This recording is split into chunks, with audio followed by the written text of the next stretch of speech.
Malayo, isang babae mula sa Perm, Russia, ang umibig kay Miguel, isang Pilipinong estudyante na nakilala niya sa Moscow. Matapos ikasal, sumama siya sa kanyang asawa pabalik sa Pilipinas. Dito, tunay siyang nabigla sa ginhawang dulot ng isang advanced na climate control system na unang beses niyang naranasan. Pagkalipas ng 3 taon, dumalaw ang kanyang mga magulang mula sa Russia. Bagamat naghanda sila ng makakapal na damit na pang-init para labanan ang lamig na inakala nilang magiging tulad ng 40 degrees sa kanilang bayan, sa unang gabi pa lang ay nagising na sila dahil sa sobrang pawis.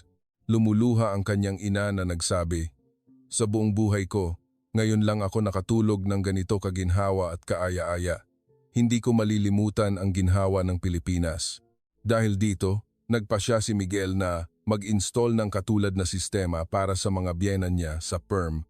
Gayunpaman, sa Russia, walang karanasan sa pag-install ng isang sistema na kayang makatiis sa 40 degrees na lamig. At nang makumpleto ang sistema, binago nito ang isang buong nayon sa Russia. Paano ito nangyari? Ngayon, sisimulan natin ang nakaaantig na kuwentong ito. Ang inyong pag-subscribe, pag-like, at pag-activate ng notification ay malaking inspirasyon sa akin. Mangyaring suportahan ako. Nang higit pa sa pamamagitan ng pagsali sa membership, ako ay isinilang at lumaki sa Perm, Russia. Ang Perm ay isang lungsod sa gitnang bahagi ng Russia kung saan ang temperatura sa taglamig ay maaaring bumaba sa 40 degrees. Ang aming bahay ay isang maliit na bahay sa labas ng Perm, isang kahoy na bahay na mahigit 100 taong gulang na. Gumagamit kami ng sentral na pag-init sa pamamagitan ng mga radiator na nagpapainit lamang sa hangin habang ang sahig ay palaging nagyayelo. Kahit na iset sa pinakamataas ang radiator, hindi pa rin sapat. Sa taglamig, kahit nasa loob ng bahay, kailangan pa rin naming magsuot ng makakapal na tsinelas na gawa sa lana, ngunit madalas ay hindi pa rin makayanan ang sobrang lamig sa aming mga paa. Nag-aral ako ng panitikang Ruso sa Perm State University na may mahusay na mga grado. Matapos makapagtapos, napili akong sumali sa isang student exchange program sa Universidad ng Pilipinas, Diliman. Ang Pilipinas ay isang bagong mundo para sa akin at dito ko siya nakilala. Si Miguel noon ay isang mag-aaral ng master sa wika at kultura ng Pilipinas at kasabay nito ay nag-aaral din ng wikang Ruso. Nagkakilala kami bilang mga language exchange partners, mabilis na naging malapit at hindi na malayang umibig sa isa't isa. Nang matapos ang isang taong palitan, kinailangan kong bumalik sa Perm. Napakasakit ng paghihiwalay. Ngunit hindi namin kayang magkalayo. Nagpatuloy kami sa isang long-distance na relasyon sa loob ng 6 na buwan. Gabi-gabi kaming nag-video call at nagsusulatan. Isang araw, lumipad si Miguel papuntang Perm para hanapin ako. Hinding-hindi ko malilimutan ang sobrang tuwa nang makita ko siya sa paliparan ng Perm na nababalutan ng puting nyebe. "Anya, pakakasalan mo ba ako? Sabay tayong manirahan sa Pilipinas," alok ni Miguel sa akin. Nag-alinlangan ako. Natatakot akong iwan ang aking mga magulang para sa isang malayong bansa. Ngunit nang tumingin ako sa kanyang tapat na mga mata, nagpasya ako. "Oo, sasama ako sa iyo." Ang pagpapaalam sa aking mga magulang ay napakahirap lalo na sa aking ina. Umiyak siya. "Anak, napakalayo ng Pilipinas. Hindi tayo magkikita ng madalas." Ang aking ama ay tahimik lamang, ngunit alam kong mabigat din ang kanyang kalooban. Gayunpaman, sa huli, iginalang nilang pareho ang aking desisyon. "Basta't masaya ka, masaya na rin kami," sabi ng aking ama. Pagkatapos ng kasal, lumipat ako sa Pilipinas. Naaalala ko pa ang sandaling unang beses akong pumasok sa aming condominium unit sa Maynila at nananabik pa rin ang aking puso. Pagkatapos mag-alis ng sapatos at pumasok sa pinto, naramdaman ko ang isang alon ng perpektong kaginhawahan mula sa hangin.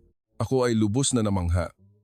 "Mahal, bakit ganito kaginhawa at kaaya-aya ang hangin dito?" tanong ko kay Miguel. Ngumiti siya at ipinaliwanag. Sa Pilipinas, ang mga modernong apartment ngayon ay mayroong integrated climate control system. May mga nakatagong duct na nagpapalabas ng malamig at tuyong hangin sa buong bahay na nagpapanatili ng perpektong temperatura at halumigmig. Ito ay isang teknolohiyang inadopt at pinahusay ng mga Pilipino para labanan ang matinding init at alinsangan.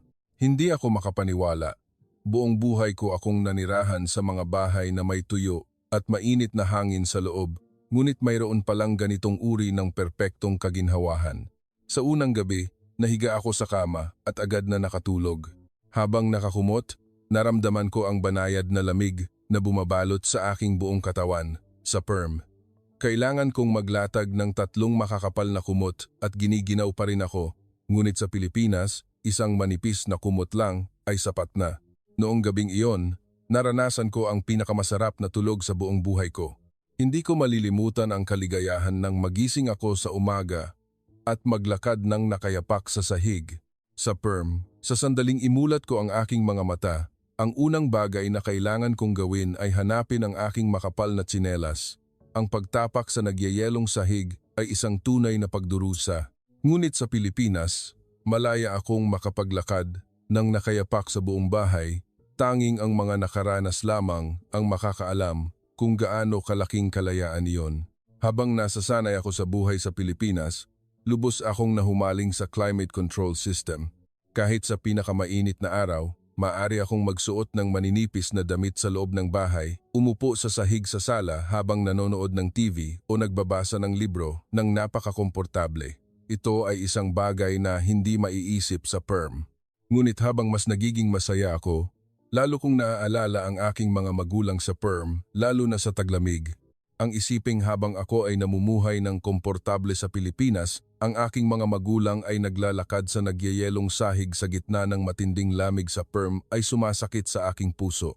Sa tuwing kami ay nag-video call, sinasabi ng aking ina, "Anak, napakalamig ng taglamig ngayong taon. Ang mahal ng bayarin sa heating, kaya hindi ko rin ito gaanong binubuksan." Sinabi ko kay Miguel, "Mahal, gusto kong imbitahan sina mama at papa na bumisita sa Pilipinas. Gusto kong maranasan nila ang komportableng klima dito." Masayang pumayag si Miguel. "Magandang ideya iyan. Imbitahan natin sila. Siguradong magugustuhan nila ang ating climate control system." Nagpadala kami ng imbitasyon sa aking mga magulang. Inaanyayahan silang manatili sa Pilipinas sa loob ng 2 linggo. Natuwa ang aking mga magulang. Sabi ng aking ina, "Napakasaya ko. Malapit ko nang makita ang aking anak. Gusto ko talagang maranasan ng aking mga magulang ang climate control system pagdating nila sa Pilipinas. Gusto kong maramdaman nila ang ginhawang iyon. Mama, Papa, maligayang pagdating sa Pilipinas." Masaya kong bati sa aking mga magulang sa Ninoy Aquino International Airport. Kabababa lang mula sa perm, mukha silang pagod mula sa mahabang biyahe, ngunit nang makita nila ako, isang malawak na ngiti ang sumilay sa kanilang mga labi. "Anya, anak ko." Niyakap ako ng mahigpit ng aking ina. Isang taon na kaming hindi nagkita. Niyakap ko rin siya ng mahigpit. Hinaplos ng aking ama ang aking ulo at sinabing, "Dalaga ka na talaga. Mukhang hiyang sa iyo ang buhay sa Pilipinas." Magalang ding yumuko si Miguel. "Magandang araw po, Mama, Papa. Inihanda ko na po ang bahay para makapagpahinga kayo ng komportable." Paglabas pa lang ng paliparan, nagulat ang aking ama at sinabing, "Oh, hindi naman pala gaanong mainit tulad ng inaasahan ko." Bagamat kalagitnaan ng Abril sa Maynila, kumpara sa 40 degrees na lamig sa perm, ang panahon ay talagang kaaya-aya. "Mas mainit po ang Pilipinas kaysa perm, Papa," paliwanag ko. "Ito na ba ang tinatawag nilang tag-init? Sa perm ngayon, pati asin ay nagyayelo na siguro," natatawang sabi ng aking ama.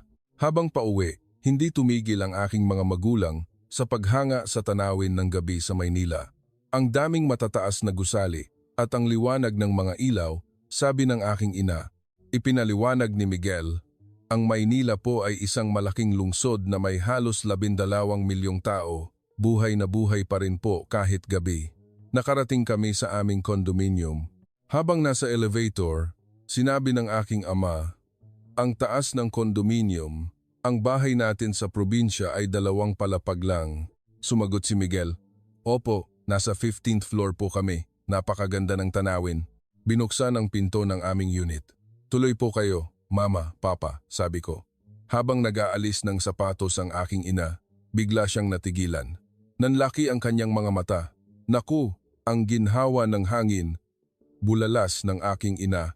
Nagalis din ng sapatos ang aking ama at pumasok. Oo nga, ang hangin? Ipinakita rin ng aking ama ang kanyang pagkamangha. Maingat silang pumasok sa sala. Hinawakan nila ang kanilang mga braso, naglakad-lakad ng nakayapak, at umupo pa sila sa sahig para tingnan ito ng malapitan. Ano ito? Ang hangin ay talagang perpekto, tanong ng aking ama. Ngumiti ako at sumagot. Sa Pilipinas, mayroong sistema ng pagpapalamig na tinatawag na climate control. Mas detalyadong ipinaliwanag ni Miguel. Sa ilalim ng kisame, may mga nakatagong duct na nagdadala ng malamig at tuyong hangin. Sa pamamagitan ng mga duct na iyon, ang buong bahay ay nagiging komportable. Umupo ang aking ina sa gitna ng sala. Hinaplos niya ang kanyang mga braso at lumuha. Buong buhay ko, namuhay ako sa isang bahay na may nagyelong sahig at tuyong hangin mula sa init. Hindi ko akalain na mayroong ganitong lugar na napakaginhawa. Panaginip ba ito o totoo? Halos maiyak na rin ako. Alam ko kung gaano kahirap ang dinanas ng aking ina sa nagyayalong sahig. Umupo rin ang aking ama sa sahig. Kamangha-mangha. Ang mga radiator ay nagpapainit lamang sa hangin, kaya't ang sahig ay laging malamig. Ngunit ito, pinagiginhawa nito ang buong espasyo. Ibang-iba ang pakiramdam. Tumango si Miguel sa sinabi ng aking ama. Tama po kayo. Ang climate control system ay gumagamit ng convection cooling, kaya't mas mahusay ito at mas kaaya-aya. Dinala ko ang aking mga magulang sa silid tulugan. Dito po kayo matutulog. Hinawakan ng aking ina ang hangin sa silid tulugan at muling namangha, maging ang silid tulugan ay maginhawa rin. Ipinaliwanag ni Miguel, ang buong bahay po ay maginhawa. Ang sala, silid tulugan at maging ang banyo ay komportable. Pati ang banyo. Gulat na tanong ng aking ama. Opo, sa Pilipinas, ang mga modernong apartment ay karaniwang may maayos na bentilasyon kahit sa banyo. Sa tag-init, ang pagpunta sa banyo ay hindi na isang pagdurusa, kundi isang komportableng gawain, paliwanag ko. Paulit-ulit na namangha ang aking mga magulang. Noong gabing iyon, natulog sila sa kama sa loob ng isang silid na may perpektong temperatura tulad ng mga Pilipino. Kinabukasan, kumatok ako sa pinto ng silid ng aking mga magulang. Mama, Papa, nakatulog po ba kayo ng maayos? Binuksan ng aking ina ang pinto, nagliliwanag ang kanyang mukha. Anak, napakasarap ng tulog ko kagabi. Dahil komportable ang silid, napakadaling matulog. Sa perm, kailangan kong magsuot ng 3 kumot at nilalamig pa rin ako. Dito, isa lang ay sapat na. At hindi ko akalain na ang paggising sa umaga, pagtapak sa sahig na hindi nagyelo ay isang napakagandang bagay. Nang marinig ko ang sinabi ng aking ina, labis akong natuwa. Lumabas din ang aking ama sa sala at sinabing, isang kamangha-manghang karanasan, buong buhay na nanirahan sa nagyayelong sahig. Ang pagtulog sa isang komportableng silid na tulad nito ay nagpapasigla sa buong katawan. Sa perm, paggising sa umaga ay kailangan agad hanapin ang tsinelas dahil sa sobrang lamig ng sahig. Ngunit dito, nakayapak ako at hindi ko man lang nararamdaman ang lamig. Habang nag-aalmusal, tinanong ng aking ama ang kanyang manugang, ang climate control system na ito ba ay sa Pilipinas lang mayroon? Sumagot si Miguel, opo, ito po ay isang modernong paraan ng pagpapalamig na inadapt at matagumpay na inilapat ng Pilipinas. Ito ay orihinal na teknolohiya na nagmula sa mga bansang may 4 na klima. Ngayon, ito ay naging isang sistema na gumagamit ng Central Air Conditioning Unit para mag-circulate ng pinalamig na hangin sa pamamagitan ng mga duct. Ngunit ang pangunahing prinsipyo ay pareho pa rin, libu-libong taon na ang nakalipas. Gulat na sabi ng aking ama. Ibig sabihin, ang mga tao sa mga modernong bansa ay namuhay na sa mga komportableng bahay sa loob ng maraming taon. Opo, ang Pilipinas ay may mainit na klima, kaya kailangan ng isang paraan upang manatiling komportable. Kaya't ang kanilang mga modernong inhinyero ay nag-develop ng sistemang ito, paliwanag ni Miguel, at lubos na humanga ang aking ama. Sinabi ng aking ina, napakatalino ng mga inhinyerong iyon. Ang Russia natin ay mas malamig kaysa sa Pilipinas. Bakit hindi tayo nakaimbento ng ganitong teknolohiya? Sumagot ako. Sa tingin ko, dahil sa kultura ng Russia na gumagamit ng mga upuan at kama, hindi kailangan ang pagpapainit ng sahig. Samantalang sa Pilipinas o Korea, may kultura ng pag-upo sa sahig kaya mahalaga ang pagpapainit nito. Ganoon pala. Iba't ibang kultura, iba't ibang teknolohiya, tango ng aking ama. Hindi ko inaasahan na ganoon na lamang ang epekto ng climate control system sa aking mga magulang. Ako man ay nagulat noong una kong maranasan ito, ngunit mas malaki ang reaksyon ng aking mga magulang. Marahil dahil buong buhay silang nanirahan sa nagyayelong sahig. Lumipas ang ilang araw, gusto ng aking ama na malaman pa ang tungkol sa sistema. Miguel, gusto kong malaman kung paano eksaktong gumagana ang sistemang ito. Dinala ni Miguel ang aking ama sa utility room kung saan nakalagay ang central unit. Ito po ang air handling unit, turo at paliwanag ni Miguel. Ang makinang ito ang nagpapalamig sa hangin at nagpapadala nito sa mga duct sa buong bahay. Maaari ring i-adjust ang temperatura. Pinanood ng mabuti ng aking ama ang unit. Isang maliit at tahimik na makina na ito ay kayang palamigin ang buong bahay, kamangha-mangha. Ipinaliwanag din ni Miguel ang istruktura ng kisame. Sa pagtatayo, unang inilalagay ang isang layer ng insulasyon, pagkatapos ay inilalagay ang mga duct, at pagkatapos ay tinatakpan ito upang maikalat ng pantay ang malamig na hangin. Sa huli, nilalagyan ng kisame. Tumango ang aking ama sa paghanga, napakasayentipiko. Mula sa insulasyon hanggang sa pagpapakalat ng lamig, lahat ay maingat na kinalkula. Isang gabi, nagtipon ang buong pamilya sa sahig ng sala, nagkakape at nagkukuwentuhan. Sa Russia, imposible ito. Malamig ang sahig, kaya't laging kailangang umupo sa sofa o upuan. Bakit madalas umupo sa sahig ang mga Pilipino, anak? Tanong ng aking ina. Ipinaliwanag ni Miguel, ang Pilipinas po ay may tradisyonal na kultura ng pag-upo sa banig. Ang mga tao ay umuupo sa sahig para kumain.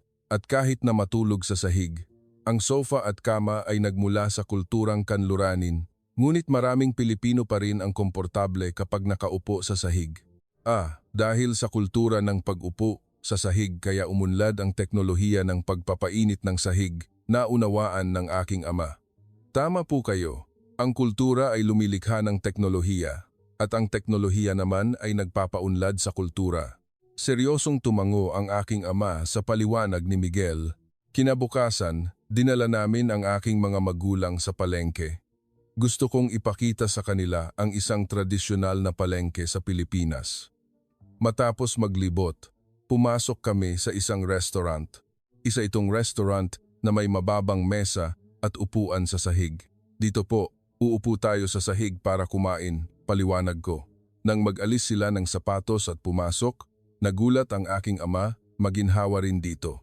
Humanga rin ang aking ina, pati restaurant ay may climate control? Ipinaliwanag ni Miguel.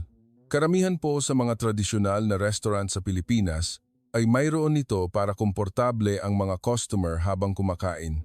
Inihain ang pagkain, sinigang, adobo at iba pang mga pagkain. Unang beses matikman ng aking mga magulang ang pagkaing Pilipino. Napakasarap, sabi ng aking ama habang tinitikman ang adobo.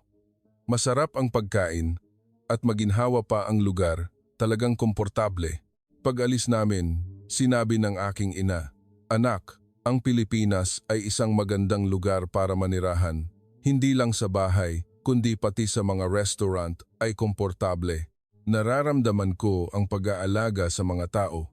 Ipinagmalaki ko ang sinabi ng aking ina. Noong gabing iyon, sa aming sala, seryosong nagsalita ang aking ama, Miguel at Anya. Sa pagbisita kong ito sa Pilipinas, marami akong natutunan, lalo na't natantok kung gaano kadakila ang teknolohiyang ito. Ito ay hindi lamang isang teknolohiya ng pagpapalamig, ito ay isang pilosopiya para sa sangkatauhan. Pilosopiya po? Tanong ni Miguel. Oo, ang pagpapaginhawa sa isang tahanan ay nangangahulugan ng pag-aalaga upang ang mga tao ay mabuhay sa pinakakomportableng paraan. Ang pagpapalamig sa hangin ay kaaya-aya, ngunit kung mainit at maalinsangan pa rin ang pakiramdam, hindi ka magiging ganap na komportable. Ngunit kapag ang buong bahay ay maginhawa, maaari kang maglakad ng nakayapak, umupo sa sahig, matulog sa sahig. Nagbibigay ito ng ganap na kalayaan at kaginhawahan. Naantig si Miguel sa sinabi ng aking ama. Tama po kayo, Papa. Ang mga Pilipino ay laging nagsisikap na gawing pinakakomportableng lugar ang kanilang tahanan. Kaya't umunlad ang sistema ng climate control. Nagulat din ako sa pag-unawa ng aking ama. Idinagdag ng aking ina, sa PERM, tuwing darating ang taglamig, nag-aalala ako sa bayarin sa heating, sa pag-aalala kung sapat ba ang init sa bahay. Ngunit sa Pilipinas, tila walang ganoong alalahanin. Laging maginhawa sa bahay kaya't panatag ang loob. Sumagot ako, tama po kayo, Mama. Sa Pilipinas, hindi kailangang mag-alala ng mga tao tungkol sa init. Lumipas ang 1 linggo at ang aking mga magulang ay ganap ng nasanay sa buhay sa Pilipinas. Naglalakad sila nang nakayapak sa loob ng bahay, umuupo sa sahig habang nanonood ng TV ng natural, lalo na ang imahe nila sa umaga na naglalakad ng nakayapak papunta sa banyo ay mukhang napakasaya. Anak, ayoko nang bumalik sa PERM, biro ng aking ina. Ngunit alam ko na sa biro na iyon ay mayroong katotohanan. Sinabi rin ng aking ama, totoo nga, dito, hindi man lang malamig ang tag-init, ang bahay na ganito, kaginhawa ay parang paraiso. Nang marinig ko ang sinabi ng aking mga magulang, naging komplikado ang aking damdamin. Masaya ako dahil nagustuhan ng aking mga magulang ang Pilipinas, ngunit malungkot din dahil malapit na silang bumalik. Lalo na ang isiping babalik sila sa isang malamig na bahay ay nagpapasakit sa aking puso. Noong panahong iyon, hindi ko alam na may plano na si Miguel. 1 linggo na ang aking mga magulang sa Pilipinas. Ngayon ay ganap na silang nasanay. Nagsusuot sila ng mga damit na walang manggas sa loob ng bahay at natural na umuupo sa sahig habang nanonood ng TV. Gayunpaman, patuloy pa rin silang namangha sa teknolohiya ng Pilipinas. Isang umaga, masinsinang pinagmamasdan ng aking ama ang lock ng pinto. Miguel, kakaiba ang lock ng pinto na ito. Lumapit si Miguel at ipinaliwanag. Opo, ito po ay isang digital door lock. Maaari itong buksan gamit ang password o fingerprint, napakakombenyente dahil hindi na kailangang magdala ng susi. Pero hindi ba ito nasisira sa taglamig? Tanong ng aking ama. Sa Russia, sa taglamig, madalas na nagyayelo ang mga metal na lock at mahirap buksan. Minsan, kahit ang mga mechanical lock ay nag-i-stuck dahil sa lamig. Tumango si Miguel at sumagot. Ang digital lock ng Pilipinas ay may anti-freezing function. Dinisenyo ito upang gumana ng normal kahit sa napakalamig na panahon. Humanga ang aking ama. Ang teknolohiya ng Pilipinas ay kamangha-mangha. Maging ang maliliit na detalye ay pinag-iisipang mabuti. Noon, maingat na nagtanong si Miguel, Papa, nasubukan niyo na po bang gamitin ang mga function ng bidet sa banyo? Nagulat ang aking ama. Ang bidet ba ay may mga function din? Akala ko ay ordinaryong toilet seat cover lang iyon. Nagkatinginan kami ni Miguel. Lumalabas na hindi alam ng aking mga magulang ang tungkol sa smart toilet sa loob ng 1 linggo. Ngumiti ako at sinabing, Mama, Papa, punta po tayo sa banyo, may ipapakita ako sa inyo. Nagtatakang sumunod ang aking mga magulang sa banyo. Itinuro ko ang control panel sa tabi ng bidet. Ito po ay isang electronic bidet seat. Pagkatapos gumamit ng banyo, maaari pong maghugas gamit ang tubig. Nagulat ang aking ama. Ano? Maghugas gamit ang tubig? Nagulat din ang aking ina. Lumalabas na hindi ito isang ordinaryong takip. Ngumiti si Miguel at ipinaliwanag, Mama, Papa, hindi po ito isang simpleng toilet seat. Mayroon po itong function na tinatawag na bidet. Itinuro ko ang control panel at ipinaliwanag. Pindutin ang button na ito at lalabas ang maligamgam na tubig para maglinis. Sa Pilipinas, karamihan sa mga modernong pamilya ay mayroon nito. Tinitigan ng mabuti ng aking ama ang control panel. 1 linggo na at hindi ko alam, akala ko ay takip lang ng bidet. Nagulat din ang aking ina. Ako rin, akala ko lang ay kakaiba ang itsura ng bidet na ito. Ngumiti ako at sinabing, dapat ko po sanang ipinaliwanag sa inyo ng mas maaga. Paumanhin po, nagpakita ng sample si Miguel. Pindutin ang button na ito, lalabas ang nozzle at mag-spray ng tubig na ganito. Maaaring i-adjust ang lakas at temperatura ng tubig at mayroon ding drying function. Nanlaki ang mga mata ng aking ama sa paghanga. Lahat ay automatiko. Opo, pindutin lang ang button at gagana na ito ng kusa. At ang upuan ay mayroon ding heating function, kaya hindi malamig sa taglamig.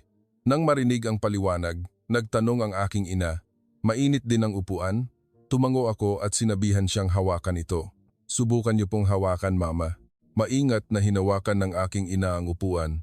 Mainit nga, hinawakan din ng aking ama at namangha. Paano nangyari iyon? Ipinaliwanag ni Miguel. Sa loob ng upuan ay mayroong heating device para hindi malamig umupo sa bidet sa taglamig. Tinitigan ng matagal ng aking ama ang bidet at dahan-dahang nagsalita. Ito ay hindi lamang teknolohiya, ito ay paggalang sa dignidad ng tao. Naglalaman ito ng pilosopiya na kahit ang pagpunta sa banyo ay dapat maging komportable at malinis. Naantig ako sa sinabi ng aking ama. Tumango ang aking ina. Tama ka. Sa Russia, sa taglamig, ang pagpunta sa banyo ay isang tunay na pagdurusa. Ang upuan ay kasing lamig ng yelo, mahirap nang umupo, at napakalamig pa sa banyo kaya kailangan mong lumabas agad. Ngunit dito, mainit ang banyo, mainit ang upuan, at maaari ka pang maghugas ng maligamgam na tubig. Idinagdag ni Miguel, "Mama, dahil maligamgam ang tubig, napakalinis nito. Mas malinis kaysa sa paggamit lamang ng papel. Kaya't maraming Pilipino kapag naglalakbay sa ibang bansa na walang bidet ay nakakaramdam ng abala." Humanga ang aking ama. "Isang linggo na at hindi ko alam ito. Sayang." Mula noon, sinimulang gamitin ng aking mga magulang ang smart toilet at sa bawat pagkakataon ay humahanga sila, lalo na ang aking ama na nagsabi sa hapunan, kamangha-mangha. Mainit ang banyo, mainit ang upuan, at maligamgam din ang tubig kaya hindi malamig sa banyo. Sa halip, naging isang komportableng espasyo ito. Kinahapunan, dinala namin ang aking mga magulang sa isang malaking shopping mall sa Maynila. Matapos maglibot, oras na para mananghalian. "Ano po ang gusto niyong kainin, Mama, Papa?" tanong ko. Sinabi ng aking ama, "Gusto kong subukan ang tradisyonal na pagkain ng Pilipinas." Dinala ko ang aking mga magulang sa isang restaurant sa loob ng mall. Isa itong restaurant na may mababang mesa at kailangang mag-alis ng sapatos. Opo, maraming tradisyonal na restaurant sa Pilipinas kung saan sa sahig kumakain, tanong ng aking ina. Maingat na nag-alis ng sapatos ang mga magulang at sa sandaling pumasok sa restaurant, nagulat ang aking ama at natigilan. Maginhawa rin dito. Ngumiti ako at sumagot, "Opo, ang mga restaurant na may mababang mesa ay nangangailangan ng mga customer na umupo sa sahig kaya nag-install sila ng climate control." Hinawakan din ng aking ina ang hangin at humanga. Pati restaurant ay may climate control, kamangha, mangha. Ipinaliwanag ni Miguel, karamihan sa mga restaurant na may mababang mesa sa Pilipinas ay mayroon nito. Ito ay isang pag-aalaga upang ang mga customer ay makakain ng komportable. Umupo kami sa ilang upuan at hindi tumigil ang aking ama sa pagpuri sa kaginhawahan ng lugar. Pati sahig ng restaurant ay pinaginhawa ng ganito. Ang pag-aalaga sa mga customer ay kahanga-hanga, tumango ang aking ina. Sa mga restaurant sa Russia, malamig ang sahig at upuan sa taglamig, madalas na hindi komportable, ngunit dito, nakaupo sa sahig at maginhawa pa rin. Inihain ang pagkain, sinigang, kare-kare, at marami pang iba. Masayang kumain ang aking mga magulang. "Napakasarap," sabi ng aking ama. Masarap ang pagkain at maginhawa pa ang lugar, talagang komportable. Pagkatapos kumain, biglang sinabi ng aking ina, "Anak, napakatalino ng mga Pilipino. May kultura silang kumain sa sahig at ginawa nilang komportable ang lugar. Ito ang pagsasanib ng kultura at teknolohiya." Ipinagmalaki ko ang sinabi ng aking ina. Pagkatapos kumain, nagpatuloy kami sa paglibot sa mall. Pagdaan namin sa electronic section, huminto ang aking ama sa harap ng isang malaking TV. Ang TV na ito ay malaki at malinaw. Lumapit ang isang sales staff at ipinaliwanag, "Ito po ang pinakabagong OLED TV na gawa sa Pilipinas." Napakahusay po ng kalidad ng imahe. Tinitingnan naman ng aking ina ang isang washing machine sa tabi. "Bakit ang laki ng washing machine na ito?" Sumagot ang staff. "Ito po ay isang front-load washing machine. Gumagamit po ito ng kaunting tubig at napakalinis maglaba. Ang modelong ito ay mayroon ding drying function, kaya maaari kang maglaba at magpatuyo sa iisang makina. Sa iisang makina? Gulat na tanong ng aking ina. Ngumiti ako at ipinaliwanag. Opo, ang mga washing machine sa Pilipinas ay napakakombenyente.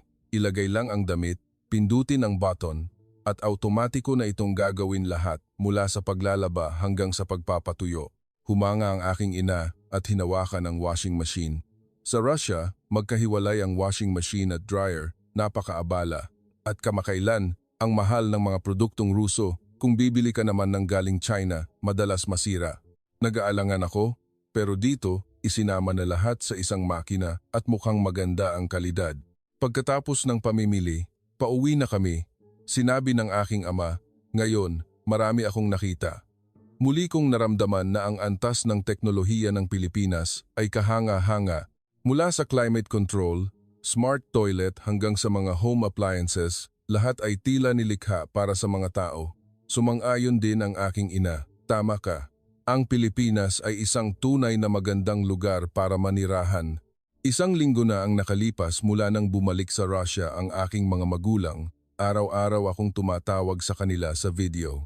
Ngunit sa bawat pag-uusap, nararamdaman ko ang panghihinayang sa boses ng aking ina. Anak, miss ko na ang Pilipinas. Lalo na ang komportableng bahay na iyon, sabi ng aking ina, ganoon din ang aking ama. Pagdating sa Perm, doon ko naramdaman kung gaano kalamig ang bahay natin. Pagkatapos ng 2 linggong pamumuhay sa ginhawa sa Pilipinas, ang bahay natin ngayon ay parang palasyo ng yelo. Kahit na biro lang iyon ng aking ama, nasaktan pa rin ako. Ilang araw pagkatapos, habang kausap ko ang aking ina, iba ang kanyang boses kaysa dati. Anak, nararamdaman kong kakaiba ako. Sa tuwing naiisip ko ang bahay sa Pilipinas, naiiyak ako. Sa bawat pagtapak ko sa malamig na sahig na kahoy na ito, naaalala ko ang komportableng bahay sa Pilipinas. Ang lamig ay tumatagos sa buto. Anak, nanginginig ang boses ng aking ina. Halos maiyak ako. Okay ka lang po ba, Mama? Oo, okay lang ako. Siguro dahil masyado kong nagustuhan ang Pilipinas. Buong buhay na nanirahan sa lamig. Naranasan lang ang ginhawa sa loob ng 2 linggo at ngayon mas lalo kong nararamdaman ang lamig. Nang marinig ko ang sinabi ng aking ina, bumigat ang aking kalooban, ganoon din ang aking ama. Ilang araw pagkatapos, sa isang tawag sa telepono, sinabi ng aking ama, Miguel, hindi ko makalimutan ang climate control system sa Pilipinas. Tuwing umaga, paggising at pagtapak sa sahig, napapabuntong hininga ako. Sa Pilipinas, ang paggising sa umaga ay isang kaligayahan, samantalang dito ay naging isang pagdurusa. Puno rin ng panghihinayang ang boses ng aking ama. Madalas ding kausap ni Miguel ang kanyang mga biyenan. Isang araw, pagkatapos ng tawag, sinabi niya sa akin, Anya, nagtanong si Papa sa mga heating company sa Russia kung maaari silang mag-install ng katulad ng climate control system. Nagulat ako. Talaga? Anong sabi nila? Karamihan sa mga kumpanya ay nagsabing hindi posible. Wala silang karanasan sa pag-install ng isang sistema para sa buong bahay at hindi rin sila tiwala na kakayanin nito ang matinding klima ng 40 degrees. Nang marinig ko ang sinabi ni Miguel, napabuntong hininga ako. Siguradong bigo si Papa. Hinawakan ni Miguel ang aking kamay. Anya, oras na para kumilos tayo. Kukontakin ko si Ramon para simulan ang plano. Tumango ako. Oo, mahal. Gusto ko talagang regaluhan sina Mama at Papa ng isang climate control system. Kinabukasan, nakipagkita si Miguel kay Ramon. Si Ramon ay matalik na kaibigan ni Miguel, isang nangungunang inhinyero. Natapos na niyang pag-aralan ang klima at istruktura ng bahay sa Perm, Russia. Miguel, ito ay isang napakahirap na proyekto, ngunit hindi imposible, sabi ni Ramon habang inilalatag ang disenyo. Una, ang ordinaryong outdoor compressor ay tiyak na hindi gagana. Kailangan ng isang espesyal na uri na kayang tiisin ang 40 degrees na temperatura. Ang aming kumpanya ay nakabuo ng isang uri ng condensing unit para sa matitinding klima, ngunit hindi pa ito na-install sa Russia. Gagana ba iyon? Tanong ni Miguel. Oo naman. Ang unit na ito ay nilagyan ng high-efficiency stainless steel heat exchanger na tinitiyak ang pinakamataas na tibay sa mga malupit na kapaligiran at ito ay espesyal na idinisenyo upang gumana ng perpekto kahit sa mga low-pressure na kapaligiran. Patuloy na ipinaliwanag ni Ramon, ang mga duct ay dapat ding espesyal na may anti-freezing properties, hindi ang karaniwang uri, at kailangan ding palakasin ang insulasyon. Karamihan sa mga bahay sa Russia ay gawa sa kahoy, kaya kailangan ding patibayin ang istruktura ng sahig at kisame. Maingat na nakinig si Miguel. Magkano ang aabutin? Mas mahal ito kaysa sa karaniwang pag-install. Kailangan gumamit ng mga espesyal na bahagi at kailangan pang pumunta sa Russia para install. Ngunit dahil magkaibigan tayo, tutulong ako sa abot ng aking makakaya. Ang aming kumpanya ay may sangay sa Moscow, maaari nating makuha ang unit mula doon. Tumango si Miguel. Salamat Ramon. Hindi problema ang gastos, ito ay isang regalo para sa aking mga biyenan. Ngumiti si Ramon. Sige, gagawa ako ng isang perpektong disenyo, isang climate control system na na-optimize para sa 100 buong taong gulang na kahoy na bahay sa Perm. Ilang araw pagkatapos, dinala ni Ramon ang kumpletong disenyo. Ito ay isang napakadetalyado at komplikadong plano. Tingnan mo, kinakalkula ko na ang lahat ng mga kondisyon, ang kapal ng insulasyon ng mga panlabas na pader ng bahay sa Russia, ang material ng sahig na kahoy, at ang malupit na klima ng labing 40 degrees. Espesyal na idinisenyo ito upang gumana ng perpekto sa mga low-pressure na kapaligiran. Maingat na sinuri ni Miguel ang disenyo. Napakagaling Ramon. Sa ganito, kakayanin na nito ang matinding lamig sa Perm. Siyempre, ang unit na ito ay idinisenyo upang gumana hanggang sa 50 degrees.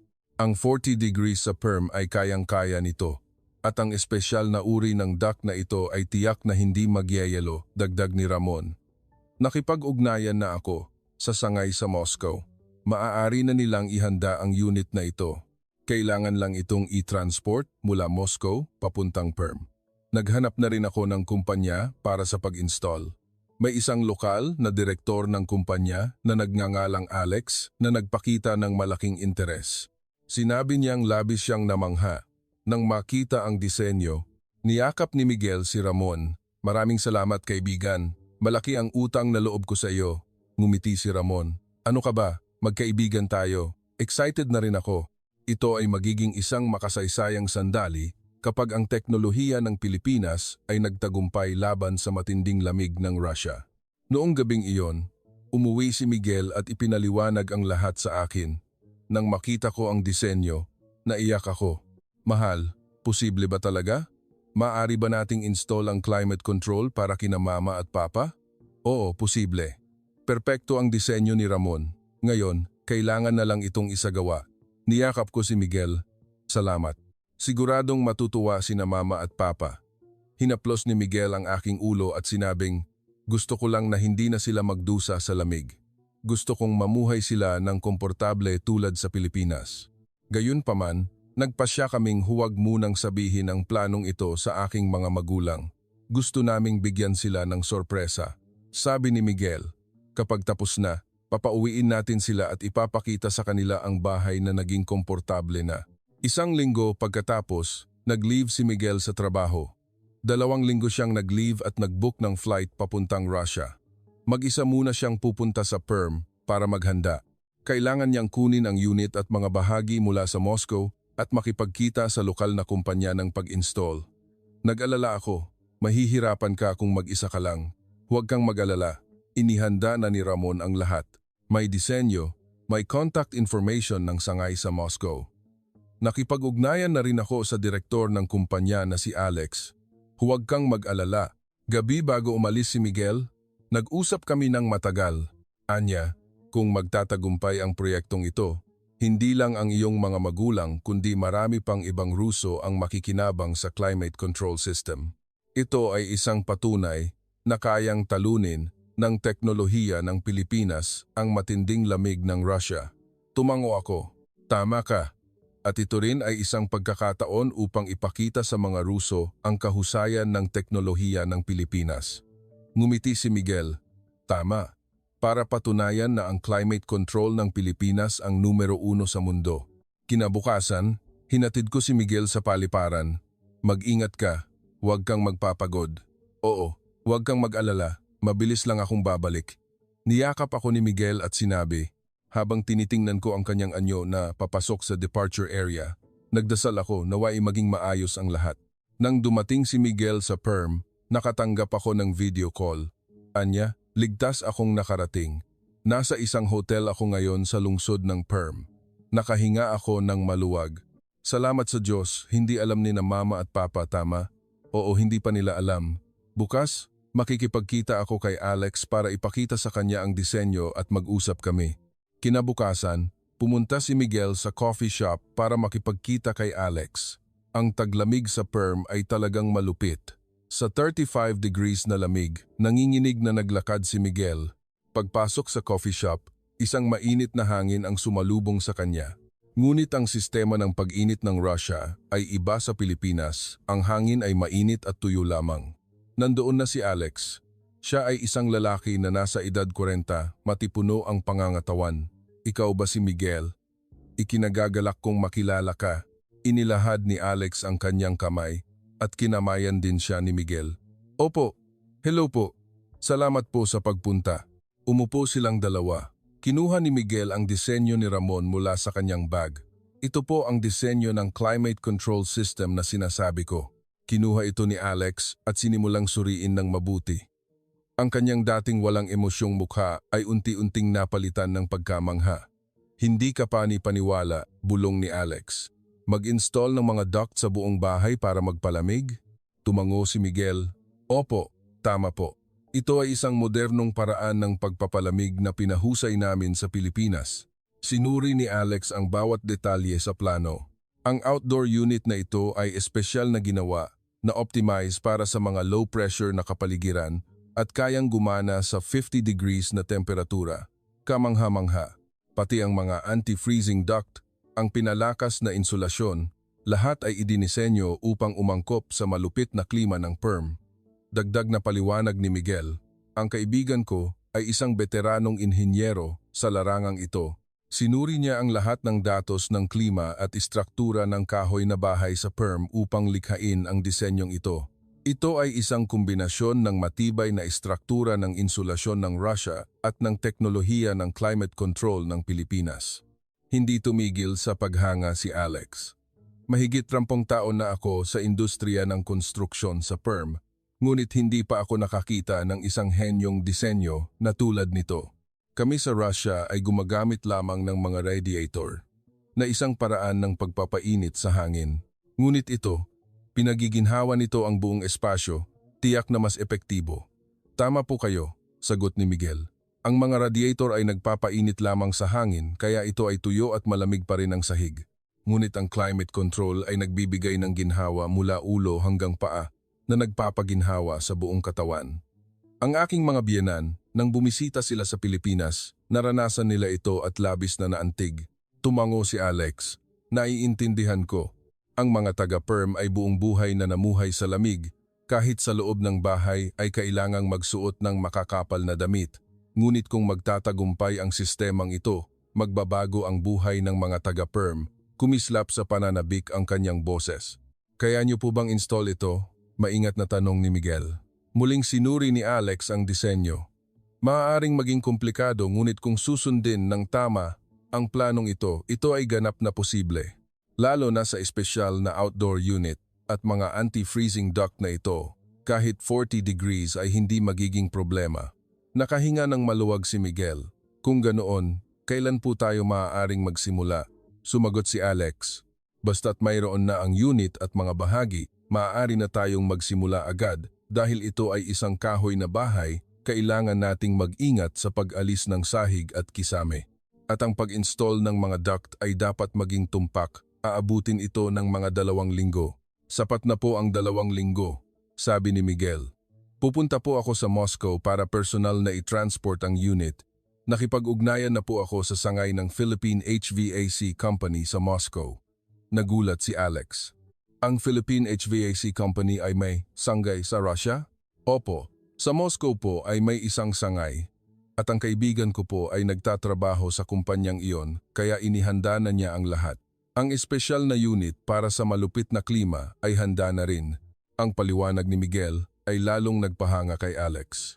Ang mga Pilipino ay napakamaalalahanin, ang paghahanda ay kahanga-hanga. Nag-usap sila tungkol sa detalyadong schedule. Habang si Miguel ay nasa Moscow para kunin ang unit at mga bahagi, ihahanda ni Alex ang kanyang construction team. Ngunit mayroon po akong isang hiling, maingat na sinabi ni Miguel. Gusto ko pong ilihim ito sa may-ari ng bahay, ang aking mga biyenan. Gusto ko silang bigyan ng sorpresa. Ngumiti si Alex. Naiintindihan ko, magandang ideya. Magtatrabaho kami kapag wala ang may-ari ng bahay. Opo, kokontakin ko po ang aking biyenan para ayusin ang schedule, sabi ni Miguel. Pagkatapos ng pagpupulong, bumalik si Miguel sa hotel at nag-video call sa akin. Anya, nakilala ko na si Alex. Siya ay isang mahusay na tao, labis siyang namangha nang makita ang disenyo at sinabing kaya niyang install. Masaya akong sumagot, talaga, salamat sa Diyos. Oo, ngayon kailangan kong pumunta sa Moscow para kunin ang unit. Bukas ay sasakay ako ng tren papuntang Moscow, sabi ni Miguel. Nag-alala ako, okay ka lang bang mag-isa? Huwag kang mag-alala. Nakipag-ugnayan na si Ramon sa lahat ng namamahala sa sangay sa Moscow, susunduin nila ako. Kinabukasan, sumakay ng tren si Miguel mula Perm patungong Moscow. Ito ay isang mahabang paglalakbay na mahigit 20 oras. Sa tren, tumingin si Miguel sa labas ng bintana, pinagmamasdan ang mga nyebe ng Russia at iniisip ang hinaharap kung saan ang kanyang mga biyenan ay mamumuhay sa isang komportableng bahay pagkatapos ng lahat. Pagdating sa Moscow, hinanap ni Miguel ang sangay ng Philippine HVAC Company. Ang sangay ay matatagpuan sa isang industrial park sa labas ng Moscow. Ang branch manager, si G. Leo Martin, ay malugod na tinanggap si Miguel. G. Miguel, napakahirap ng iyong pinagdaanan. Nakatanggap na ako ng mensahe mula kay G. Ramon, opo, salamat po, bati ni Miguel. Dinala ni G. Martin si Miguel sa kanyang opisina. Nakita ko na ang disenyong ipinadala ni G. Ramon, napakaganda. Isang espesyal na disenyo para sa malupit na klima ng Perm. Opo, inilaan ng aking kaibigan ang maraming pagsisikap dito, sagot ni Miguel. Sinabi ni G. Martin, sakto, naghahanda kaming pumasok sa merkado ng Siberia at nakabuo kami ng isang uri ng outdoor unit para sa malupit na klima. Ito ay isang espesyal na modelo na kayang gumana sa 50 degrees na temperatura. Ipinadala na ng aming head office ang modelong ito dito. Talaga po, salamat sa Diyos. Nakahinga ng maluwag si Miguel. Dinala ni G. Martin si Miguel sa warehouse. Doon, ang espesyal na unit at iba pang mga bahagi ay handa na. Ito po ang aming pinakamataas na modelo. Nilagyan ng high-efficiency stainless steel heat exchanger at na-optimize para sa mga low-pressure na kapaligiran. Maingat na pinagmasdan ni Miguel ang unit. Mukha itong mas malaki at mas matibay kaysa sa karaniwang unit. Ano po ang mga katangian ng unit na ito? Ipinaliwanag ni G. Martin. Ang mga karaniwang unit ay gumagamit ng copper tubes, ngunit ang modelong ito ay gumagamit ng stainless steel. Mas mataas ang tibay nito sa malupit na kapaligiran at idinisenyo ito upang gumana ng perpekto sa mga low-pressure na kapaligiran. Ang mga sistema ng pag-init sa Russia ay karaniwang may mababang presyon, kaya't ang paggamit ng mga karaniwang unit ay magpapababa sa kahusayan. Ngunit nalutas na ng modelong ito ang problemang iyon. Nang marinig ang paliwanag, humanga si Miguel. Sa ganito, ang lamig ng Perm ay hindi na magiging problema. Siyempre, ang unit na ito ay idinisenyo upang magamit kahit sa Siberia, kung saan bumababa sa 140 degrees ang Perm. Kayang-kaya nito, tiwalang sagot ni G. Martin. Binili ni Miguel ang unit kasama ang lahat ng kinakailangang bahagi. Mga espesyal na anti-freezing duct, pinalakas na insulasyon, temperature controller at iba pang mga accessory. Paano mo ito dadalhin sa Perm? Tanong ni G. Martin. Plano kong umarkila ng truck, sagot ni Miguel. Umiling si G. Martin, hindi na kailangan, tutulong kami. Ang kumpanya ay may mga delivery truck. Direktang ihahatid namin ito sa Perm. Ito rin ay isang mahalagang proyekto para sa amin. Upang patunayan na kayang talunin ng teknolohiya ng Pilipinas ang malupit na klima ng Russia, naantig si Miguel. Maraming salamat po. Malaking tulong po ito. Ngumiti si G. Martin, Inaasahan din naming magtatagumpay ang proyektong ito. Kung magtatagumpay, maaari nating ipalaganap ang teknolohiya ng climate control ng Pilipinas sa buong Russia. Ang PERM ang magiging panimula. Kinabukasan, isinakay ni Miguel at G. Martin ang unit at mga bahagi sa isang malaking truck at nagtungo sa PERM. Mula Moscow hanggang PERM ay mga 1,400 kilometer, isang mahabang paglalakbay na mahigit isang araw. Sa wakas ay nakarating sila sa PERM. Tinulungan sila ni Alex at ng kanyang team na magdiskarga. Nagsimula ang trabaho. Maingat nilang tinanggal ang sahig at kisame, inilatag ang insulasyon at ininstall ang mga anti-freezing duct ng tumpak. Ininstall din ang unit. 2 linggo pagkatapos, natapos ang lahat ng gawain. Binuksan nila ang switch ng unit at pagkatapos ng 3 oras, ang buong bahay ay naging komportable na. Tagumpay! Sigaw ni Miguel. Humanga rin si Alex. Sa PERM, 40 degrees ang lamig ngunit ang bahay ay maaaring maging ganito kaginhawa. Ito ay isang himala. Tumawag si Miguel sa kanyang biyenan. Papa, Mama, maaari na po kayong umuwi. May isang sorpresa na naghihintay sa inyo. 2 araw pagkatapos, bumalik ang aking mga magulang mula sa bahay ng kanilang kamag-anak. Hinihintay sila ni Miguel sa labas ng pinto. Miguel, anak, anong regalo iyon? Tanong ng aking ama. Ngumiti si Miguel at sumagot. Malalaman niyo po pagpasok niyo sa bahay. Binuksan ng aking mga magulang ang pinto at pumasok. Sa sandaling mag-alis sila ng sapatos, pareho silang natigilan. Paano ito posible? Sabi ng aking ama na may nanginginig na boses. Naglakad ng nakayapak ang aking ina sa sahig at napaluhod. Mahal, ang hangin ay maginhawa. Kaginhawaan, tulad ng sa Pilipinas, hinawakan din ng aking ama ang hangin. Ito ay climate control. Miguel, ipinaliwanag ni Miguel. Mama, Papa, nakita ko po na pagkatapos niyong maranasan ang ginhawa sa Pilipinas, labis niyo itong na-miss. Kaya't nag-install po ako ng climate control system sa ating bahay. Humagulgol ang aking ina, hinahaplos ang kanyang mga braso sa sala, tunay na maginhawa. Hindi ito panaginip.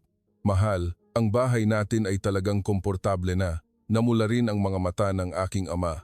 Miguel, salamat. Maraming salamat. Isang napakalaking regalo. Magalang na yumuko si Miguel. Ito po ay dapat kong gawin. Ayoko na pong magdusa kayo sa lamig. Nilakad ng aking mga magulang ang bawat silid, hinahawakan ng hangin, ang silid tulugan, kusina, at maging ang banyo ay komportable. Pati banyo ay maginhawa, humanga ang aking ama.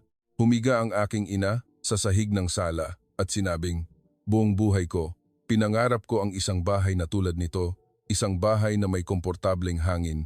Ngayon, hindi na ako takot sa taglamig. Noong gabing iyon, nakausap ko ang aking mga magulang sa video call. Nakaupo sila sa sahig ng sala, pareho silang mukhang masaya. Anak, maraming salamat. Si Miguel ay isang kahanga-hangang tao na nagbigay sa amin ng ganitong regalo, sabi ng aking ina. Naiyak din ako. Mama, Papa, mula ngayon, mamuhay po kayo ng komportable. Ilang araw pagkatapos, nagsimulang kumalat ang balita. Balita tungkol sa bahay ni G. Andre na nilagyan ng isang revolusyonaryong sistema ng pagpapalamig. Nagsimulang magdatingan ang mga kapitbahay. Andre, totoo bang komportable ang bahay mo? Tanong ng unang bisita. Ipinagmamalaki ng aking ama na sumagot. Tingnan mo mismo. Nag-aalis ng sapatos ang kapitbahay at pumasok. Nanlaki ang kanyang mga mata, hindi ka panipaniwala. Sa PERM, 40 degrees ang lamig ngunit ang bahay ay maaaring maging ganito kaginhawa. Umupo siya, hinawakan ng hangin at dumapa pa sa sahig. Ito ay isang revolusyon sa pag-init. Bumalik ang kapitbahay na iyon sa nayon at ikinalat ang balita. Mula kinabukasan, nagsimulang dumating ang mga tao. 10 tao, 20 tao, 30 tao. Ang bahay ni G. Andre ay mabilis na naging isang lugar para maranasan ang climate control. Naglakad ang mga tao nang nakayapak sa sahig at humanga. Ito ba ay teknolohiya mula sa Pilipinas? Kamangha-mangha. Maaari bang magkaroon din ito sa aking bahay? Nagsimulang makatanggap si Alex ng hindi mabilang na mga kahilingan.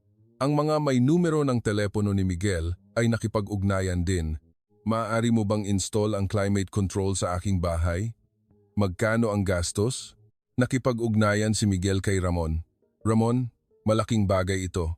Ang mga taga-perm ay patuloy na nagtatanong tungkol sa pag-install ng climate control. Natuwa si Ramon. Talaga?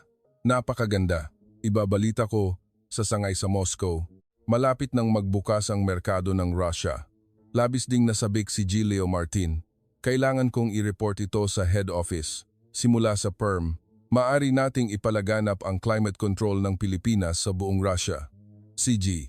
Andre, ang aking ama, ay buong pagmamalaking ipinaliwanag sa mga kapitbahay. Ito ay tinatawag na climate control ng Pilipinas, isang teknolohiyang dinala ng aking manugang mula sa Pilipinas.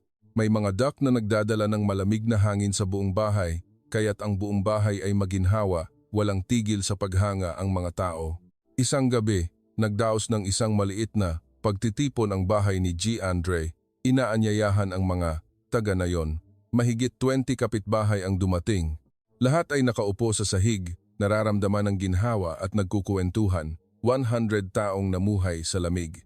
Ngayon lang namin nalaman kung ano ang isang komportableng bahay, sabi ng isang matandang lalaki.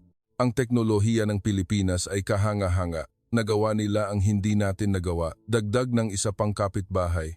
Nandoon din si Miguel. Ang climate control system ng Pilipinas ay may kasaysayan ng ilang dekada. Ito ay karunungan upang malampasan ang mainit na tag-araw na sinamahan ng modernong teknolohiya. Pumalakpak ang mga tao para kay Miguel.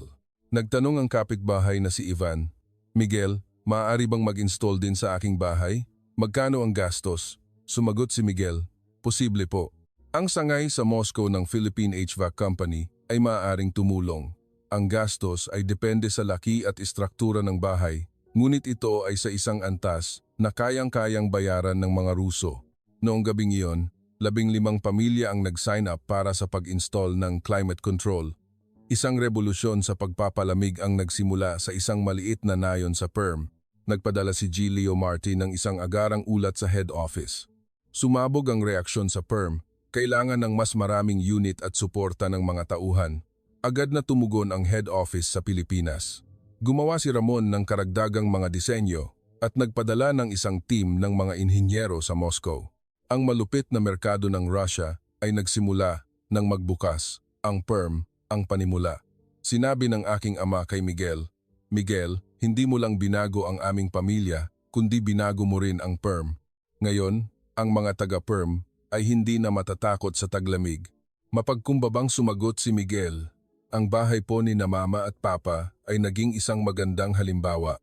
Pinatunayan nito na ang teknolohiya ng Pilipinas ay makakatulong sa mga Ruso. Lumipas ang 3 buwan, ang lagnat ng climate control na nagsimula sa isang maliit na nayon sa perm ay kumalat na sa buong lungsod. Ang kumpanya ni Alex ay nakatanggap ng napakaraming order na kailangan nilang triplehin ang kanilang mga empleyado. Nagbukas din ang Philippine HVAC Company ng isang permanenteng opisina sa The Perm. Ako, na nasa Pilipinas, ay araw-araw na tumatawag sa aking mga magulang. Araw-araw silang mukhang masaya. Anak, komportable pa rin ang bahay ngayon. Ang paggising sa umaga ay napakasaya, sabi ng aking ina. Idinagdag ng aking ama. Ang mga kapitbahay ay patuloy na pumupunta sa aming bahay para tingnan. Ngayon, ang aming bahay ay naging isang sikat na pasyalan sa perm. Isang araw, isang lokal na pahayagan sa perm ang nakipag-ugnayan para sa isang panayam. Gusto nilang magsulat ng isang artikulo na may pamagat na ang bahay na nagtagumpay sa taglamig ng perm gamit ang climate control ng Pilipinas. Masayang pumayag ang aking ama. Dumating ang mga reporter sa bahay upang alamin ang tungkol sa sistema at magpanayam. Pagkatapos mailathala ang artikulo, sumabog ang reaksyon. Hindi lamang sa perm, kundi pati na rin sa mga kalapit na lungsod ay nagtatanong. Yekaterinburg, Chelyabinsk, Ufa. Ang buong rehiyon ng Ural ay interesado. Ang aming lungsod ay kasing lamig din ng perm. Maaari bang mag-install ng climate control? Itinatag ng head office ng Philippine HVAC Company ang isang business division sa Russia. Si Ramon ang itinalagang general manager. Miguel, salamat sa iyo. Nakapasok ang aming kumpanya sa merkado ng Russia. Maraming salamat. sabi ni Ramon sa telepono. Ngumiti si Miguel at sumagot. Hindi ko rin inaasahan, nag-install lang ako ng isang unit para sa bahay ng aking mga biyenan at naging ganito. Nagsimula ring maging interesado ang mga malalaking kumpanya ng konstruksyon sa Moscow. Ang mga plano na isama ang teknolohiya ng climate control ng Pilipinas sa mga bagong proyekto sa pabahay sa Russia ay inilatag. Ang mga bahay sa hinaharap ng Russia ay magkakaroon ng climate control bilang isang pangunahing kagamitan, sabi ng isang direktor ng kumpanya ng konstruksyon sa isang panayam. Ang bahay ni G. Andre ay tinatawag na ngayong ang mainit na bahay ng PERM. Tuwing katapusan ng linggo, 12-12 ng mga bisita ang dumarating. Ipinagmamalaki ng aking ama na ipaliwanag ang prinsipyo ng climate control. May mga duct na nagdadala ng malamig na hangin sa ilalim ng kisame. Iyon ang karunungan ng mga Pilipino. Hindi ang pagpapainit sa hangin kundi ang pagpapaginhawa sa buong espasyo kaya't mas epektibo. Nagtanong ang isang bisita, magastos ba sa kuryente? Sumagot ang aking ama, kabaligtaran. Nabawasan pa nga dahil mas mahusay ito kaysa sa mga radiator at ang pinakamahalaga ay ang kaginhawahan. Ang buong katawan ay komportable kaya hindi na kailangang magsuot ng makakapal na damit. Inalok ng aking ina ang mga bisita ng tsaa at sinabing, buong buhay na namuhay sa lamig, ngayon ay inaabangan ko na ang pagdating ng taglamig dahil napakaginhawa ng bahay. Tumango ang mga bisita bilang pagsang-ayon sa sinabi ng aking ina. Ang kumpanya ni Alex ay naging pinakaabala sa PERM. Miguel, maraming salamat. Dahil sa iyo, lumago ang aking kumpanya ng ganito. Pasasalamat ni Alex. Ngumiti si Miguel at sumagot. Ito ay dahil sa inyong mahusay na pagkakagawa, Alex. Ito ay isang kombinasyon ng teknolohiya ng Pilipinas at ng husay ng mga manggagawang Ruso. Noong taglamig na iyon, mahigit 100 bahay sa PERM ang nilagyan ng climate control. Ang revolusyon na nagsimula sa isang maliit na nayon ay kumalat na sa buong lungsod. Hindi na natatakot ang mga tao sa taglamig. Salamat sa climate control, ang taglamig na ito ang pinakakomportable, sabi ng lahat. Nagsimula ring mag-ulat ang media sa Pilipinas tungkol sa pangyayaring ito. Isang artikulo na may pamagat na Climate Control ng Pilipinas, nagtagumpay sa matinding lamig ng Russia ang nailathala. Ako at si Miguel ay nakatanggap din ng imbitasyon para sa isang panayam. Sa simula, ito ay isang maliit na regalo lamang para sa aking mga biyenan. Hindi namin inaasahan na makakatulong ito sa napakaraming tao, sabi ni Miguel sa panayam. Ang kumpanya ni Ramon ay nagplano na magbukas ng mga sangay sa maraming lungsod sa Russia. Ang PERM ang panimula. Ngayon ay lalawak kami sa buong Siberia. Babaguhin ang climate control ng Pilipinas. Ang taglamig ng mga Ruso, puno ng tiwala ang boses ni Ramon, na-promote din si G. Leo Martin bilang direktor ng sangay sa Moscow. G. Miguel, maraming salamat. Lahat ay nagsimula sa iyong pagmamahal sa pamilya. Mapagkumbabang sumagot si Miguel. Ginawa ko lang ito para sa aking pamilya. Naging matagumpay ito dahil sa tulong ng maraming tao. Ang aking mga magulang ay naging ipinagmamalaki na ngayon ng buong nayon.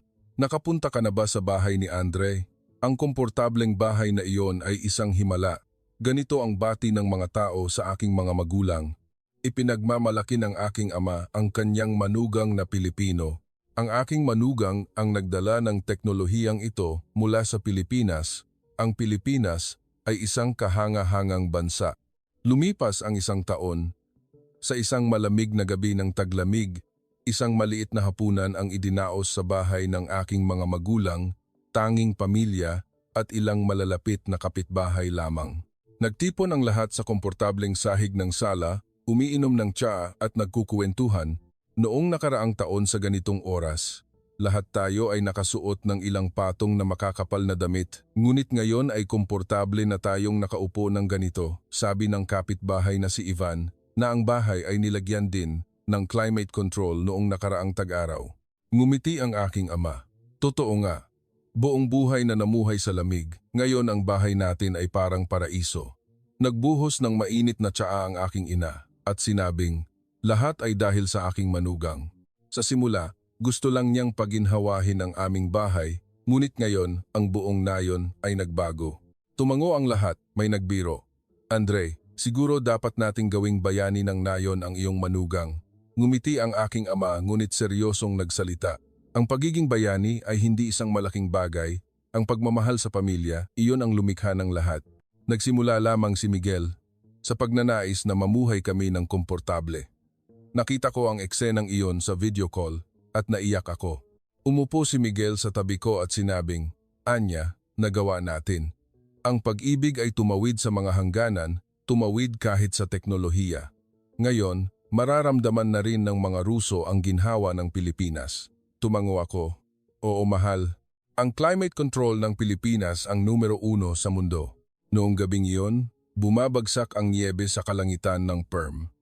Ngunit sa loob ng mga bahay na may climate control, ang mga tao ay namumuhay ng komportable. Isang nayon na hindi na natatakot sa taglamig. Isang maliit na himala na nilikha ng teknolohiya ng Pilipinas at ng pagmamahal ng isang lalaki. Ang taglamig sa PERM ay hindi na malupit. Tinalo ng climate control ng Pilipinas ang lamig na iyon at ang simula nito ay ang pag-ibig ng isang lalaki para sa kanyang mga biyenan. Ang pag-ibig ay naging teknolohiya at ang teknolohiya naman ay nagpakalat ng ginhawa sa mas maraming tao. Ang Philippine HVAC Company, batay sa tagumpay sa PERM, ay opisyal nang pumasok sa merkado ng Russia. Si Ramon, bilang General Manager, ay abala sa paglalakbay sa pagitan ng Moscow at PERM. Miguel, ang iyong sinimulan ay talagang may malaking kahulugan. Binabago ng teknolohiya ng Pilipinas ang buhay ng mga Ruso. Ilang beses kaming bumibisita sa PERM bawat taon. Sa bawat pagkakataon, mas masaya ang aking mga magulang. Anak, Miguel, ang regalong ibinigay ninyo sa amin ay hindi lamang isang komportableng bahay. Binigyan ninyo kami ng karapatang mamuhay ng may dignidad, sabi ng aking ama. Idinagdag ng aking ina, ngayon, hindi na kami natatakot tuwing darating ang taglamig. Isang komportableng bahay, hindi mo alam kung gaano kalaking biyaya iyon. Mahigpit kong niyakap ang aking mga magulang. Mama, Papa, kami po ang dapat magpasalamat. Isang araw, habang naglalakad kami sa nayon sa PERM, sa tuwing dumadaan kami sa mga bahay na may climate control, binabati kami ng mga tao. Miguel, Anya, salamat. Ang aming bahay ay komportable na rin ngayon. Nang makita ko ang mga ngiti sa kanilang mga mukha, napuno ng emosyon ang aking puso. Hinawakan ni Miguel ang aking kamay. Anya, ang sinimulan natin ay nakatulong sa napakaraming tao, ngunit ang tunay na ipinagmamalaki ko ay ang kaligayahan ng iyong mga magulang. Hinawakan ko rin ng mahigpit ang kanyang kamay. Oo mahal, maraming salamat. Noong gabing iyon, nagtipon ang aming pamilya sa komportableng sahig ng sala, umiinom ng tsaa. Sa labas ng bintana, bumabagsak ang niyebe, ngunit sa loob ng bahay ay napakaginhawa. Sabi ng aking ama, ito ang kaligayahan, ang makasama ang mga mahal sa buhay sa isang komportableng bahay. Naisip ko, isang maliit na pag-ibig na nagsimula sa Pilipinas ay tumawid sa mga hangganan upang magdala ng ginhawa sa napakaraming tao. Ang climate control ay hindi lamang isang teknolohiya ng pagpapalamig, ito ay isang pilosopiya para sa sangkatauhan, ito ay pag-aalaga at pag-ibig. Ito ang nakaaantig na kuwento kung paano nagtagumpay ang climate control ng Pilipinas laban sa matinding lamig ng Russia. Isang kuwentong nagsimula sa pagmamahal ng isang lalaki at nagbago sa isang buong nayon. Ang pag-ibig ay naging teknolohiya at ang teknolohiya naman ay lumikha ng mas maraming pag-ibig. Ang taglamig sa PERM ay hindi na malupit kahit man lang sa mga bahay na nilagyan ng climate control. Dahil tinalo ng climate control ng Pilipinas ang lamig na iyon, at ang simula ng lahat ay ang puso ng isang manugang na nagmamahal sa kanyang mga biyenan. Teknolohiyang tumatawid sa hangganan, pag-ibig na tumatawid sa hangganan, iyon ang tunay na kahulugan ng kuwentong ito. Ang aking mga magulang ngayon ay patuloy na namumuhay ng masaya sa kanilang komportableng bahay. At kami, mag-asawa, ay nakikita iyon at namumuhay ng may pasasalamat. Tulad ng ginhawang nagsimula sa isang maliit na pag-ibig na kumalat sa maraming tao, inaasahan namin na ang aming buhay ay makapagbibigay din ng ginhawa sa iba. Kumusta ang kuwento ngayon? Kung nagustuhan ninyo ang kuwentong ito, mangyaring mag-subscribe sa channel, i-like, at i-activate ang notification para makakita pa ng maraming kwento. Mangyaring suportahan kami ng higit pa sa pamamagitan ng pagsali sa membership at pagpindot sa Super Thanks button para makapagpakita kami ng mas maraming magagandang kwento. Salamat sa panonood.